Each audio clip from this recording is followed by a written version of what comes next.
Ben Powell joins us. He, of course, represents he's Chief Middle East and APAC Investment Strategist at BlackRock Investment Institute. Ben, so nice to have you back. Thank you for joining us. I just want to start with a very basic question. BlackRock Investment Institute versus BlackRock Asset Managers. Is this different? I mean, how is this different? I'm just trying to understand for the benefit of our viewers. I know the answer, but if you can be vocal about it. Yeah, it's an important question. So the Investment Institute is, I think, a unique entity within the kind of world of asset management. So we are a fully independent organization that sits within BlackRock.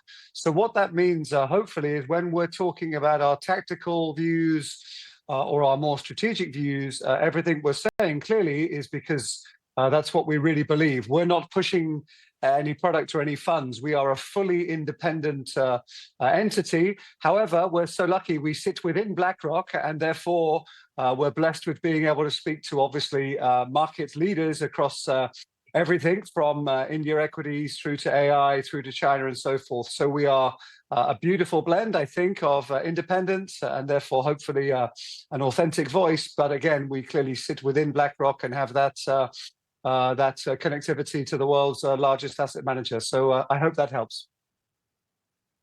You know, your views have been always backed with research and with a lot of, historical data. So I really appreciate that, you took pains to answer that question, but it was just a very elementary question. But my real question to you is, when we started the year, the BlackRock Institute, or at least BlackRock view was that go long on US equities. In the month of Jan, it appeared that US economy was in a good shape. The GDP numbers were strong. The Trump impact in terms of stroking the economy was evident. But in last 15 days, the world has taken a slightly topsy-turvy turn. So have US equities peaked out in the near term? So we are still overweight US equities, but you are right. It's been a topsy-turvy couple of weeks. And I think what we're seeing globally now is something similar to what we've been seeing in India over the last several months, whereby you have a little bit of bad news, and what that leads to is a general de-risking. And so the problem with sell-offs is they can become self-reinforcing to a degree. Stocks start to go down, that makes people nervous, they sell more stocks. And you have ultimately what can be a healthy kind of correction, but obviously on the way from here to there feels super uncomfortable. So I think that's what's happening globally. On growth in the US, actually, we are still reasonably constructive, I would say, and critically, the AI megaforce in particular, which has been so central to earnings strength globally, but particularly in the US over the last couple of years, we still think is very much in place. So an uncomfortable couple of weeks for sure. As people delever and take chips off the table, that may continue. But for us, the US growth outlook is still okay, not great, but okay. And under the hood, some of these structural drivers, in particular AI, we still think are very much in place. So we are still constructive. We're nervous like everyone, but to answer the question, we are still constructive US equities. Interesting. So Ben, that gets me to my next question. What we're seeing right now with the US dollar is a little peculiar, because in a risk-averse world, you actually see dollar being treated as a safe haven, and dollar is actually easing off, and thereby, I guess, the recent outperformance of emerging markets and commodity currencies, which also historically is very unusual. Do you think this is just a tactical and a short-lived move then? No, I think it's more profound than that. So I think clearly the whole investment world is reassessing the US in terms of its position as the safe haven, which over many years and decades has been driven by a few things, reserve currency status. But I think chief amongst them probably is the sense that the institutions are very predictable. very reliable and kind of very dull in a good way, right? So very kind of, and there's a strong sense that maybe that's no longer the case. So I think we are all as investors reassessing the merits of the US as kind of the safe haven. And you're exactly right. I think the market is telling us that this is at least a question where now we are being much more expansive in what safe havens we need to have. And I think it's probably going to end up being some kind of blend. It's going to be really hard to replicate the US, which has played that role kind of so well and so reasonably simply over the last many years and decades. If we are moving to a more fractured world, sadly, there's going to be no easy kind of asset that we can swap in. It's going to be some kind of a blend, I would think, and you highlighted some of the assets which have done pretty well. So I think it's more than just kind of tactical. I think there is a signal there about this new investment landscape, a more fractured world, and unfortunately, probably for us all to have to do a bit more work in thinking about where safety can be found in this new, more volatile, structurally more volatile era. Ben, simple template of economics. US has done well because US has been printing their way to prosperity. US President Donald Trump has said, look, I need to take care of the deficit. I need US to go easy on their spending. We need to cut expenditure out. We need to cut the wasteful expenditure out. That means the bulge will start coming down. So don't you think that actually could have short-term economic ramifications? Because if you're spending less, the economic value would be less. And if the economic value is less, it could have impact on the aggregate growth. I think that's true. I think that is just true. So we've heard interesting kind of suggestions to redefine basic economics from certain parts of the US administration, specifically excluding the public sector, which would be unorthodox and for now is not kind of how economists think about life, the world and the economy. Government clearly is an important part of economies all over the world, including in the US.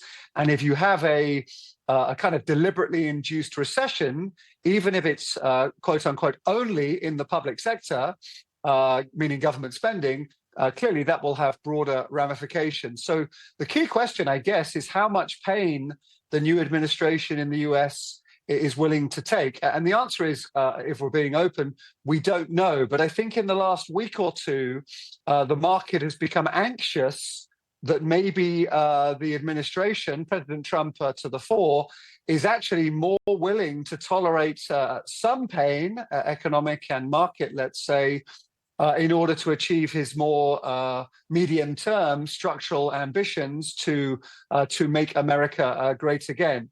So this is, I think, really what's given the markets the fear, some fright over the last week or two, is a sense that maybe the Trump put, if you like, the sense that he'll come in and save the day, is a bit lower than we were all anticipating. So the market now, as the market is prone to do, I guess, is testing the US administration. How committed are you to your ideological, political steps to make the public sector smaller, which, you know, if President Trump were on the line, he would say that's what people voted for. And fair enough, that's for him to decide. But from a market perspective, I think it's fair to say the market is testing the administration and saying something like, okay, let's see, how much pain are you willing to take before some steps are taken. So that's the kind of experiment I think the market is running right now with the administration. We're all watching with both eyes because clearly it's critically important, again, to the previous question, not just tactically, but like learning the Trump administration's response function is very important, not just for the next 4 weeks, but for at least the next 4 years, I would have thought.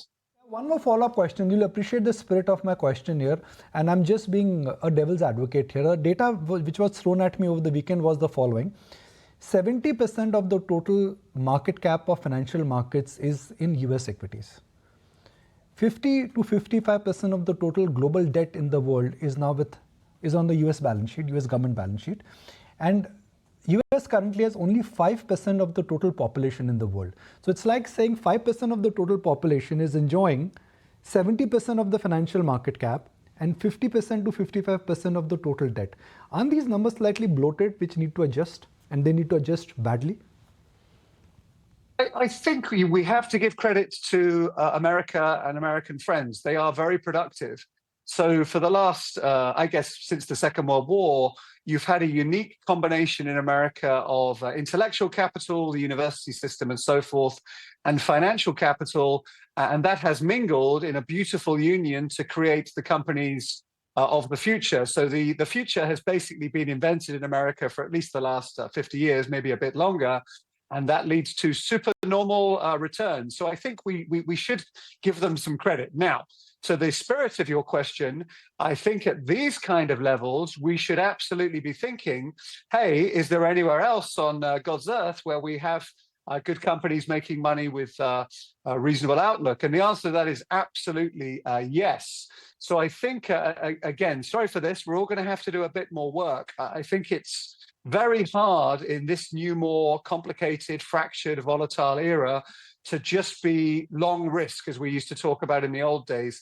I think we're going to have to be much more specific as investors and really focus on what cherries we want to pick, be that by asset class, be that by geography, sector, or even individual company. And for sure, not all of those cherries are going to be in America. So we would be looking further afield to the spirit of your question. But again, I would want to be looking under the hood, to use an American phrase, to be very granular as to exactly where we think we can earn returns. So it's probably a time to be a little bit more active as we as investors try to surf these volatile markets as best we can. But to answer your question directly, yes, some of those opportunities for sure can be found outside of America. Interesting. So Ben, just taking a leaf of what you were saying earlier, that there's not one asset class that you need to have exposure to right now. It's a very dynamic, changing world order. You need to be spread across asset classes. Tell me, at BlackRock, what's the tactical and what's the structural view on what world investors should be doing right now and how their portfolio should be allocated across asset classes and, of course, geographies too?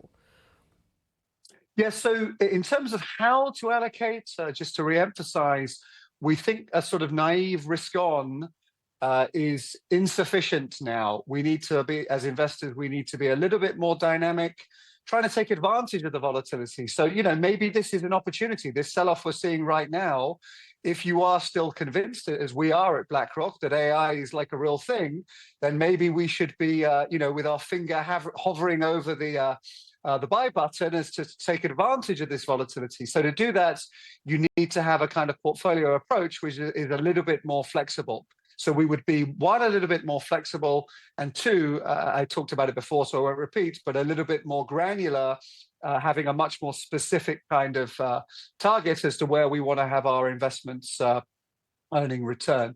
To some of the kind of areas that we like at the moment, we are still overweight US equities. We still think inflation, kind of sadly, is going to continue to be a problem for quarters and years to come. So we have a preference for real assets, I would say. So equities wrote large, US, China, and Japan would be our overweights within that mix.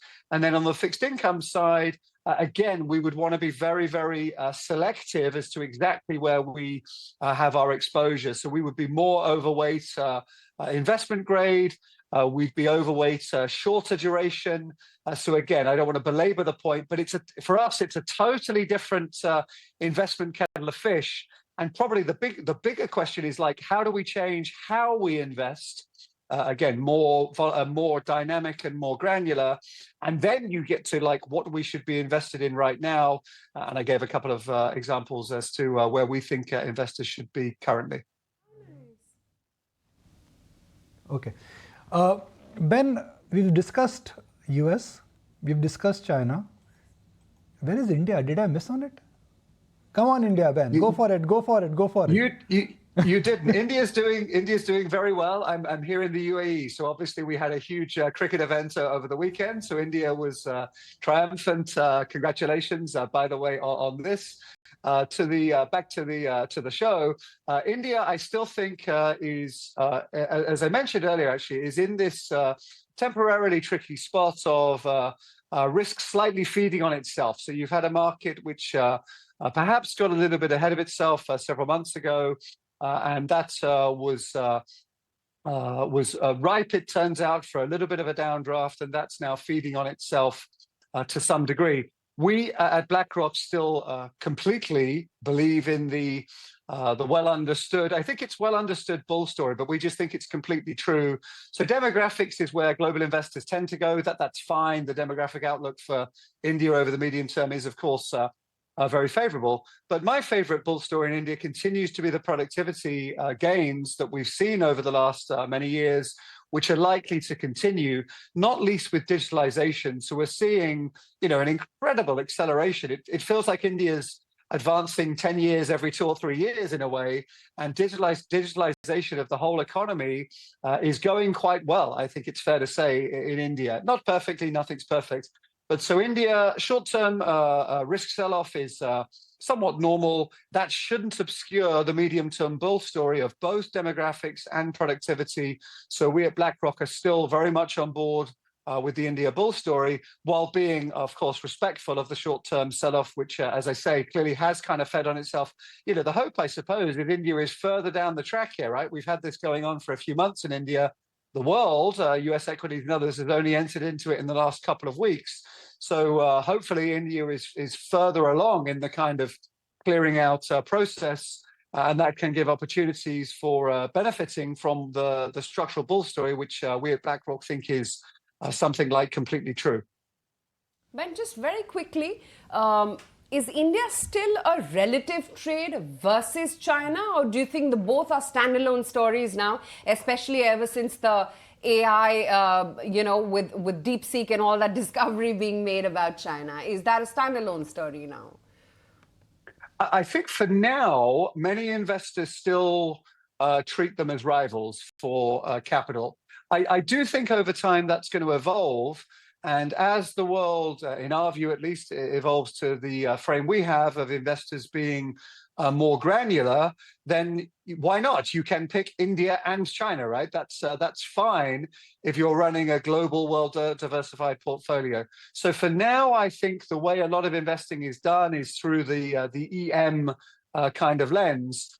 I think that's going to become increasingly kind of strange over time, because both China and India are so huge independently that just treating them as another part of emerging markets is going to feel, I think over time, is going to feel increasingly kind of weird. With all respect to Canada, a lot of respect to Canada, my boss is Canadian, so I really mean that. But with all respect to Canada, nobody talks about North American equities, right? We all talk about the US because it's so huge. And again, over time, I think that's going to be more and more the case for China and for India, as it takes more and more of its place on the world stage across every dimension, not just demographically, right? By geopolitics, by economics, and by market cap over time. So we're not quite there yet, but I think that's the journey India's on, is to exist as a standalone investment destination. That's going to become more and more the case, I think, in the quarters and years ahead. Okay, Ben, so good to have you on the show. Good speaking with you as always. My pleasure. Thank you. Thanks. Okay. If you like this video, then like, share and subscribe to ET Now.